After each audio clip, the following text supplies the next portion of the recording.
আজকের ভিডিওতে তোমাদের সামনে নিয়ে আসলাম, স্যারের সাথে আলোচনা করব সমস্ত বিষয় নিয়ে, মানে পুলিশের যে সমস্ত রিক্রুটমেন্টের ব্যাপারে থাকে সমস্ত বিষয় নিয়ে আলোচনা করব। স্যারের অভিজ্ঞতা আমরা তোমাদের সাথে শেয়ার করব। এর পাশাপাশি আগামী তোমাদের কলকাতা পুলিশের রিক্রুটমেন্টটা আছে, তারপর তোমরা ডাব্লিউবি তোমরা সাকসেস পাবে, সেখানে জয়েনিংয়ের ব্যাপার আছে, সমস্ত বিষয় নিয়ে আজকে আলোচনা করব।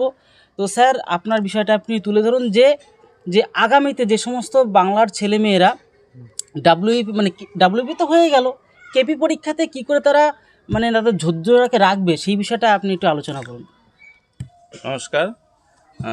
কেপি পরীক্ষার মেইন মোটিভেশন এখন তো রিসেন্টলি ডাব্লিউ ইন্টারভিউ শেষ হয়ে গেল। হ্যাঁ, একদম। এখন সামনে দেখতে গেলে শুধু কেপির মাঠ আছে, মাঠের পরে ফাইনাল আছে। মাঠের ক্ষেত্রে বলি, প্রথমত রেগুলার মাঠ প্র্যাকটিস করা উচিত। হ্যাঁ স্যার, এই বিষয়টা খুব গুরুত্বপূর্ণ, কেননা আগামী দেখেছিলাম যে এই বছর কিন্তু মেয়েরা বিশেষ করে প্রচুর পরিমাণে মাঠে ফেল করে। এবার মেয়ে ফেল করার কারণ হচ্ছে আগে এই বছর 30 সেকেন্ড কমিয়ে দিয়েছে। আগের বার ছিল 4.5 মিনিট, সেটাকে এখন এই বছর 4 মিনিট করা হয়েছে। এই কারণেই রেগুলারিটি মেনটেন্যান্স বা প্র্যাকটিসের অভাবেই মেয়েরা অতিরিক্ত ফেল করেছে। এমনকি আমাদের মেল ক্যান্ডিডেটরাও প্রচুর ফেল করেছে। এবার এবছর আমাদের যা মানে মেনে পাস করেছিল, মাঠে গিয়ে 30-35% ছেলে পাস করেছে। এবার ইন্টারভিউ এই কারণে অনেকটা ইজি হয়ে গেছে। যারা ইন্টারভিউ ক্র্যাক করেছে, মাঠ পাস করেছে, তাদের কাছে চাকরি পাওয়াটা খুব সহজ হয়ে গেছে। আর রিসেন্টলি এর চাকরির ক্ষেত্রে বলি, এই রিক্রুটটা খুব তাড়াতাড়ি হলো প্রথমত। দ্বিতীয়ত এই জয়নিংটাও খুব তাড়াতাড়ি হবে। 22শে ফেব্রুয়ারির পরে আশা করি মানে প্রসেসিং শুরু হয়ে যাবে, যখন তখন রেজাল্ট দিয়ে যেতে পারে। আচ্ছা, মানে এই যে স্যার আপনি যে বিষয়টা তুলে ধরলেন যে অনেকেরই তো সাকসেস আসবে এখানে, প্রায় 12,000 ছেলে মেয়ে মিলে। সেক্ষেত্রে দাঁড়িয়ে জয়েনিংয়ের পরে মানে যে অভিজ্ঞতাটা আপনার রয়েছে, ঠিক আছে, তো সেই বিষয়টা অনেকেই জানতে চায়। জয়েনিংয়ের পরে তো সত্যি কথাটা মানে যখন দেখবো সিলেকশন হয়ে গেছে, তখন তো একটা অবশ্যই একটা স্মরণীয় দিন বা স্মরণীয় ঘটনা। কিন্তু তার পরবর্তী কাজ হচ্ছে প্রথমত মেডিকেল। আমাদের পশ্চিমবঙ্গ পুলিশের মেডিকেল। হ্যাঁ স্যার, এই যে মেডিকেলের যে কথাটা বললেন, মেডিকেলের ব্যাপারটা নিয়ে অনেকে ঘাবড়ে যায়। অনেকে ভাবে কি আমার এখানে কেটে গেল, বা বিভিন্ন ধরনের সামান্য যে বিষয়গুলো নিয়ে অনেকে ভয় পায়। আমি আমার কাছে প্রচুর ফোন করে, তো আমাদের পশ্চিমবঙ্গ পুলিশের মেডিকেলটা নিয়ে কোনো চাপ নেই। আচ্ছা, যদি ফাইনাল সিলেকশনে তোমার নাম উঠে যায়, তাহলে তুমি মনে করবে তোমার চাকরি 100% হয়ে গেছে। কারণ মেডিকেলটা আমরা নিজেরাই করি। আচ্ছা, যেমন আমাদের বনগাঁ, আমাদের এই পাশের সাইডটা আমরা বনগাঁ আমাদের মেডিকেলটা হয়। মেডিকেলটা ওখানে আমরা নিজেরাই যাই, নিজেরাই ব্লাড টেস্ট করা হয়, মানে হসপিটালেই হয়। হসপিটালে ওখানে গেলে পরপর line by line blood pressure যা যা করণীয় মেডিকেলে সব কিছু ওরা নিজেদেরই করতে হয়। নিজেদের করে নিজেদেরই ওখানে মানে মেডিকেল নিয়ে কোনো ক্যান্ডিডেটের কোনো চাপ নেওয়ার কোনো প্রয়োজনই নেই। আচ্ছা স্যার, আরেকটা বিষয় নিয়ে আলোচনা করবো, সেটা হচ্ছে গিয়ে অনেকের মানে ছোটবেলায় ভেঙে যায় হাড়টা, তো সেই ক্ষেত্রে না পশ্চিমবঙ্গ পুলিশে এইসব বিষয় নিয়ে কোনো চাপ নেই। আচ্ছা, পশ্চিমবঙ্গ পুলিশের একটাই চাপের জিনিস, সেটা হচ্ছে মানে ফাইনাল মেরিট লিস্টে নাম আসা, আর কিছু না। স্যার, এই যে বিষয়টা আপনি এটা বললেন খুব উল্লেখযোগ্য বিষয়। আর একটা কথা আপনার সাথে আলোচনা করবো, সেটা হচ্ছে গিয়ে এখানে তো মোটামুটি অনেকে সাকসেস পাবে, কিন্তু এখানে যারা সাকসেস পাচ্ছে না তাদেরকে একটাই অপশান থাকছে, সেটা কেলপি মানে কলকাতা পুলিশ।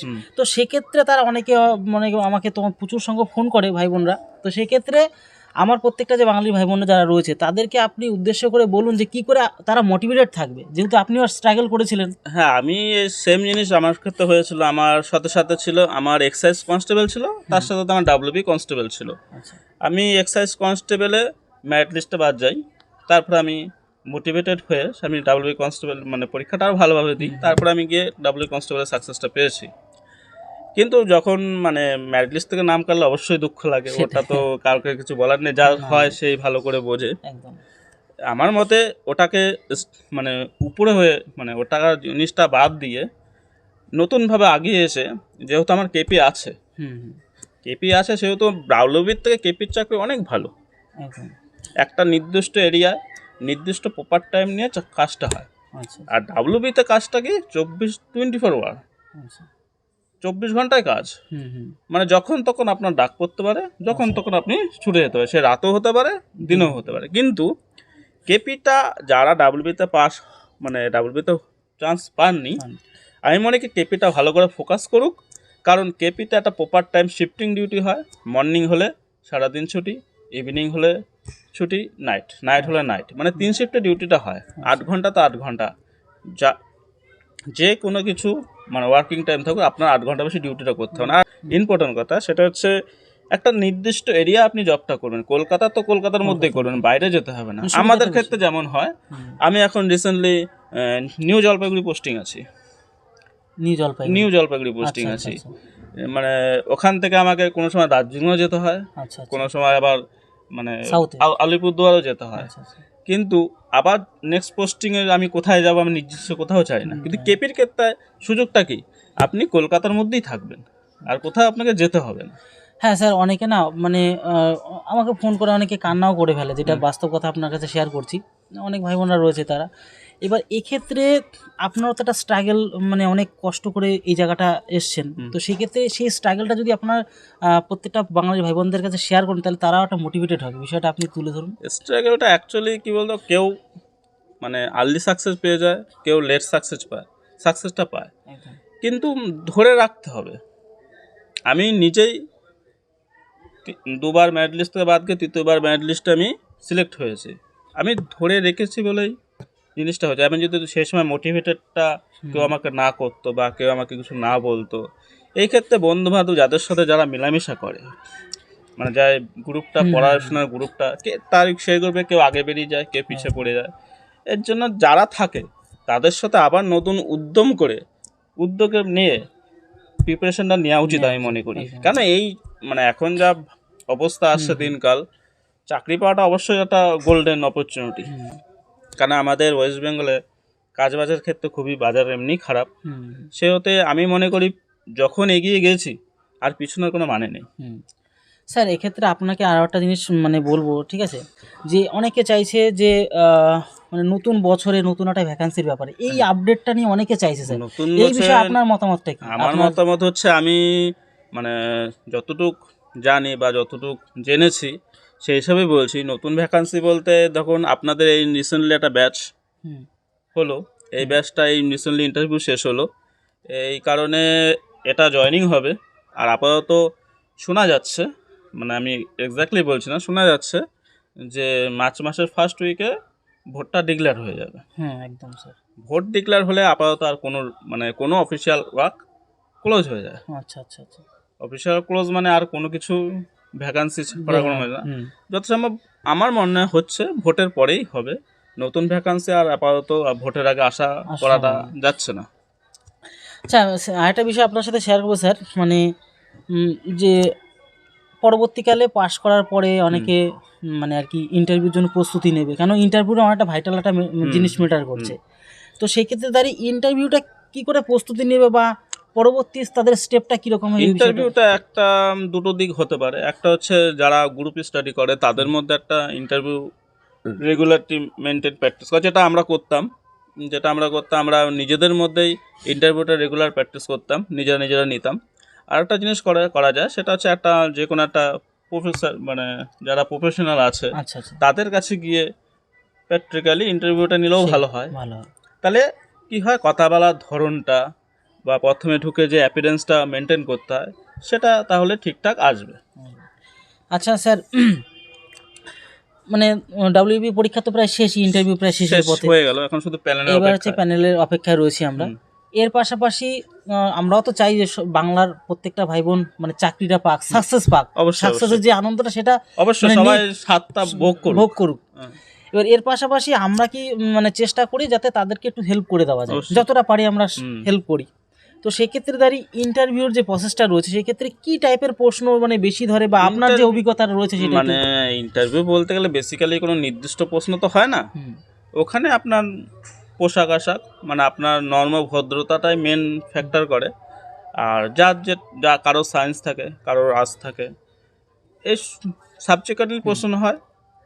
আর এমনি তেমন কিছু ইন্টারভিউতে এমন হিউজ কিছু হয় না, বা ডিপার্টমেন্টও খুব কম প্রশ্ন করে। আর 2-1 সময় নিজের জেলার এমপি এমএলএ কে আছে কোন ইয়ে থাকে এগুলি ধরে। এবার কাকে কি ধরবে কেউ বলতে পারে না। একটা জিনিস খুব মানে খুব গুরুত্বপূর্ণ একটা বিষয়, সেটা হচ্ছে যে অনেক ভাইয়েরা বোনরা ভাবে কি যে এই প্রশ্নটা আমি পারবো না, মানে আমি হয়তো ইন্টারভিউতে নাম্বারই পাবো না, না না, এরকম একটা ব্যাপার থাকে। এটা ভুল ঠিক আছে, কথা। এই বিষয়টা আপনি একটু তুলে ধরুন। এই যে ইন্টারভিউতে কিছু পাচ্ছি না মানে যে নাম্বার পাবো না, এই ধারণাটা আপনাদের পুরোপুরি ভুল। ইন্টারভিউর মেন ফোকাস হচ্ছে আপনি যাচ্ছেন, আপনি কতটা কনফিডেন্স, আপনি কতটা কনফিডেন্সে ঢুকছেন, কতটা কনফিডেন্সে বেরিয়ে আসছেন, এটাই হচ্ছে মেন ফ্যাক্টর। এটা যে মেনটেন করতে পারবে তার 15-র মধ্যে 8-10 পাওয়াটা কোনো ফ্যাক্টরই না। স্যার এমনটা কি আপনার হয়েছে যে আপনার প্রশ্ন ধরেছে আপনি পারেননি বা হ্যাঁ, আমার এক্সাইজ কনস্টেবলে হয়েছে। আচ্ছা আচ্ছা আমি যখন এক্সাইজ কনস্টেবল ইন্টারভিউ দিই আমি কিছুই পারিনি। আচ্ছা আচ্ছা আমি শুধু গিয়েছি, হাসি মুখে কথা বলেছি স্যারদের সাথে। 4জন স্যার ছিল, 7জন স্যারের সাথে হাসি মুখে কথা বলেছি, গল্প গুজব করেছি। প্রশ্ন দেওয়া হচ্ছে আমি সেভাবে কিছুই বলতে পারিনি, এমনকি নিজের জেলার এমপির নাম আমি বলতে পারিনি। আচ্ছা আচ্ছা তাও আমি যখন ফাইনাল রেজাল্ট দেখি তখন আমি 6.5 পেয়েছি। 6.5 6.5 মানে কিছু না পেরেও 6.5 আপনি পেয়েছেন। পেয়েছি। আর স্যার আপনি ডাব্লিউপির যে ব্যাপারটা হয়েছিল সেক্ষেত্রে আপনার কত নাম্বার হয়েছিল, মানে একটা ডাব্লিউবিটা সঠিক আমার খেয়াল, আমার যখন এরকম অ্যাপ্রক্স 7-এর মধ্যেই হবে। 7-এর মধ্যে। তাহলে বুঝতেই পারছো ব্যাপারটা হচ্ছে যে তোমরা অনেক ঘাবড়ে যাও যে মানে ম্যাক্সিমাম যে নাম্বারটা মানে 7 থেকে 10-এর মধ্যে অ্যাপিয়ারেন্স হলেই আপনি 5 নাম্বার পেয়ে যাচ্ছেন। আচ্ছা, মানে ইন্টারভিউতে প্রেজেন্ট মানে আপনি 5 নাম্বার পেয়ে যাচ্ছেন। 5 নাম্বার আপনার পকেট থেকে কেউ কাটতে পারছে না। এইবার আপনার কনফিডেন্সের উপরে আপনি প্রশ্ন পারুন কি না পারুন, আপনার কনফিডেন্সের উপরে 7-10 আপনার পাবেন। যদি কনফিডেন্স না বলে আপনার ঠিক আছে, আপনি যদি ঘাবড়ে না যান। আপনি ইন্টারভিউ হলে ঢুকলেন, ঢুকে আপনি ঘামাচ্ছেন, স্যারেদের সামনে আমি অনবরত রুমাল বের করছেন, আপনার হাতে কসলাকুচলি করছেন, হাত নিজে করতে পারছেন না, ওটা করলে হবে না। আচ্ছা আচ্ছা মানে ইন্টারভিউতে যাবেন নর্মাল ভদ্র হয়ে বসবেন না, আপনি যেমন ক্যাজুয়ালি বাড়িতে একটা বন্ধুর সাথে কথা বলেন সেম মেন্টালিটিতে যাবেন, তাহলে আপনার ইন্টারভিউতে আশা করি কোনোদিনই খারাপ হবে না। আপনি জীবনে যত কটা পরীক্ষা দেবেন। আরও একটা বিষয় আপনার কাছে জিজ্ঞাসা করবো যে মানে জয়েনিং এর পরে একটা আনন্দ যে ট্রেনিং করবো আমরা, ঠিক আছে, ট্রেনিং একটা জোশই আলাদা। এই ট্রেনিং বিষয় নিয়ে আপনি একটু আলোচনা করুন। ট্রেনিং বলতে এখন আমাদের নতুন যে ভাইয়েরা ডাব্লিউবি কনস্টেবলে ঢুকবেন তাদের তো ট্রেনিংয়ে যাবেন। এই ক্ষেত্রে বলি ট্রেনিংয়ে একটা সত্যি একটা মানে মজাদার জায়গা। আপনারা বাড়ির থেকে আহামরি কিছু নিয়ে যাবেন না। আচ্ছা, মানে সিম্পল একটা দুটো হাফ প্যান্ট, দুটো গেঞ্জি নিয়ে, আর নিজের শোয়ার বালিশটা অবশ্যই নেবেন। ওটা কে দেবে কি দেবে না কেউ বলতে পারে না। এই বালিশটা নিয়ে যাবেন, আর একটা ওই পন্সের ম্যাট পাওয়া যায় ওটা নিয়ে যাবেন। ওটা তাহলে আপনাদের পক্ষে সুবিধা হবে। আর ট্রেনিংয়ে যাবেন, প্রথম একটু খারাপ লাগবে, কিন্তু ট্রেনিং যত দিন বাড়বে ততই দেখবেন আনন্দ, মানে বাড়ির কথা ভুলে যাবেন। সেম জিনিস আমার অভিজ্ঞতায় বলছে, আমি যখন ফার্স্ট ট্রেনিংয়ে যাই তখন আমার প্রথম খুব খারাপ লাগতো, মানে ভালো লাগতো না কোনো কিছু। এবার যত 3 দিন 15 যখন পার হয়ে গেল তখন ট্রেনিংটার প্রতি আমি একটা আলাদা আগ্রহ চলে আসলো, মানে মজা পাচ্ছি। প্রতিদিন শিডিউল ভালো, আপনার খাওয়া দাওয়া মেনটেনেন্সের ভালো, মানে ট্রেনিং জীবনে আপনি যেটা পাবেন আপনি সারা লাইফ সার্ভিস করেও সেটা পাবেন না। কেন প্রপার টাইমিংয়ে খাওয়া দাওয়া, প্রপার টাইমিংয়ে ঘুম, প্রপার টাইমিংয়ে আপনার ফিজিক্স, মানে শরীরচর্চা, টাইম ম্যানেজমেন্টটা খুব দুর্দান্ত। টাইম ম্যানেজমেন্ট একদম, আপনার সকাল হবে সন্ধ্যা হয়ে যাবে, সন্ধ্যা হবে পরের দিন সকাল, আপনি বুঝতে পারবেন না দিন কিভাবে কাটছে। তাহলে ভিডিওর শেষে একটা কথাই বলতে চাই, স্যার তার নিজের অভিজ্ঞতাটা মানে তোমাদেরকে একদম নিজের মতন করে শেয়ার করলো, তো তোমরা শুনতে পারলে সমস্ত বিষয় নিয়ে স্যার আলোচনা করলেন। এর পাশাপাশি স্যারকে আসার জন্য অসংখ্য ধন্যবাদ স্যার। এবার আমরা এটাই বলতে চাইবো, তোমরা সাকসেস পাও, আমরা এটাই মানে আমাদের যে মূল মন্ত্র এটাই, আমার প্রত্যেকটা বাঙালি ভাই বোন তোমরা সাকসেস পাও, আমাদের সবসময় এটাই মাথা থাকে। তার জন্য তোমাদের জন্য যা যা কন্টেন্টের প্রয়োজন বা যে ধরনের হেল্পফুল ভিডিওর প্রয়োজন স্যারদেরকে আনছি, এনে তোমাদেরকে মোটিভেট করার চেষ্টা করছি। তারা কি করে সাকসেস পেলো, সেইভাবে তোমরা কি করে নিজেদেরকে ধৈর্য রেখে কাজটা চালিয়ে যেতে পারবে, তো সমস্ত বিষয় নিয়ে আজকে ভিডিওতে আলোচনা করলাম। আর এর পাশাপাশি তোমাদের যদি কোনো রকম কোয়ারিজ থেকে, ডাউট থেকে, জিজ্ঞাসা থাকে, তাহলে অবশ্যই কমেন্ট বক্স ওপেন থাকছে, সেখানে তোমরা কমেন্ট করতে পারো, কোনো অসুবিধা নেই। পরবর্তীকালে স্যারকে আবারও রিকোয়েস্ট করবো, তোমাদের যে গুরুত্বপূর্ণ যে কমেন্টগুলো সেগুলো নিয়ে আমরা আলোচনা করতে পারবো, কোনো অসুবিধাই থাকছে না। তাহলে ভিডিওটি এলো তো। আর স্যার আপনি যদি লাস্টে কিছু বলুন। আমি বলবো কেউ আশা ছিল না, সবাই আশা নিয়ে এই প্রফেশনটায় ঢোকে। অনেকে তাড়াতাড়ি পায়, অনেকে দেরি করে পায়, কিন্তু যে ধরে রাখে সে অবশ্যই পায়। মানে জল তো প্রমাণ আমি ধরে রেখেছি, আমি সবার লাস্টেই পেয়েছি আমার বন্ধুবান্ধবের মধ্যে।